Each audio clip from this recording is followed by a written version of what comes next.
안녕하십니까? 생애빛 5분 산책을 오신 여러분들을 진심으로 환영합니다. 성경에 의에 대한 말씀이 많이 있죠. 의롭다, 의로운 자, 또 의인. 여러분, 그런데 과연 성경에서 말하는 의란 무엇을 말하는 것일까요? 어떻게 하는 것이 의입니까? 예수님께서 우리 죄인들을 구원하시기 위해서 오셨지 않습니까? 그러나 구원받아서 하늘에 가기 위해서는 의인이 되어야 합니다. 예수께서 다시 오실 때는 의인들을 데리러 오신다 그랬습니다. 예수께서 죄인을 위해 오셨지만 나중에 구원받는 사람들은 의인입니다. 여러분, 그러면 성경에서 말씀하고 있는 의란 과연 무엇을 말하는 것일까요? 먼저 의란 영어로 righteousness라고 말합니다. 이 righteousness라는 뜻은 옳은 것, 그런 뜻입니다. 옳다는 뜻입니다. 또 흥미있는 것은 한문으로 우리가 쓸 때도 의를 쓸 때 옳을 의자를 쓰지 않습니까? 그것은 옳은 것, 올바른 것을 말하는 것입니다. 다시 말해서 죄인이 자기의 죄를 깨닫고 회개하며 나아올 때 예수께서 그의 회개를 받아주시고 그의 죄를 용서해 주십니다. 그런 다음에 과거에 전혀 죄를 짓지 아니한 것처럼 용서해 주시죠. 근데 거기에 끝나는 것이 아닙니다. 용서는 그것만이 아니고 그의 위에 깨끗한 의의 옷을 입혀주시죠. 값없이 용서해 줍니다.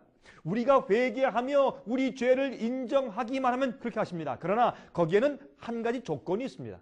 의인은 그저 우리 죄를 용서해 주시는 것만이 아닙니다. 더 이상이 있습니다. 들어보십시오. 우리의 마음을 굴복할 때 우리가 회개하게 되고 우리 마음을 주 앞에 드릴 때 용서가 가능해지죠. 그리고 예수의 말씀대로 따라 살기로 결심해야 합니다. 그러므로 의란 변화된 마음, 즉 올바르게 변화된 마음을 포함하는 것입니다. 죄되고 악한 마음이 의로운 마음으로 변화가 되었을 때 그게 의롭다는 것입니다. 여러분, 예수님의 깨끗한 의를 그저 씌워주시는 것뿐만이 아닙니다. 죄인의 마음을 올바로 바꾸어 주시는 당시 하나님의 능력을 거기에 포함하는 것입니다.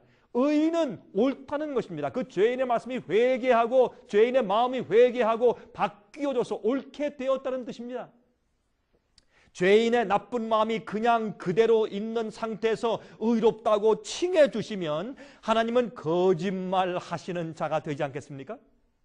눈 감고 아웅하는 격이 되고 그저 무조건 덮어주는 것이 됩니다. 여러분, 인간들도 그렇게 하지 않지 않습니까?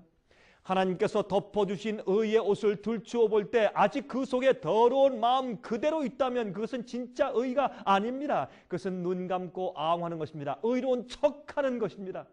하나님의 성령은 파워가 있습니다. 죄인의 마음을 의롭게 변화시켜 주시는 능력이 있습니다. 새 마음을 주시는 능력이 있다, 그 말입니다. 여러분은 그것을 믿으십니까? 시편 119장 172절에 말씀하기를 주의 모든 계명이 의로움으로 내 혀가 주의 말씀을 노래할지니다, 그렇게 말씀했습니다. 하나님의 말씀과 계명은 하나님의 의로운 성품을 나타냅니다. 계명은 의로운 것입니다. 그것이 의입니다. 옳은 것입니다. 그러므로 하나님의 계명과 잘 어울리는 마음이 의로운 마음이에요. 그 마음은 위로부터 받아야 합니다. 우리 마음 가운데 없습니다.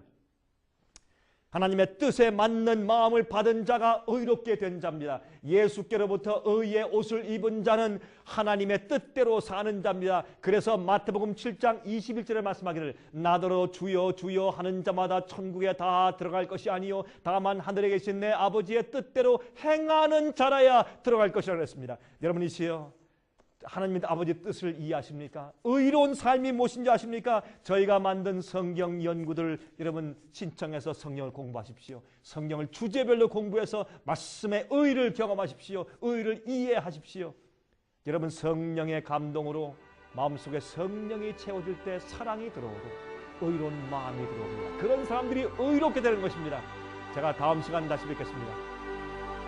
안녕히 계십시오.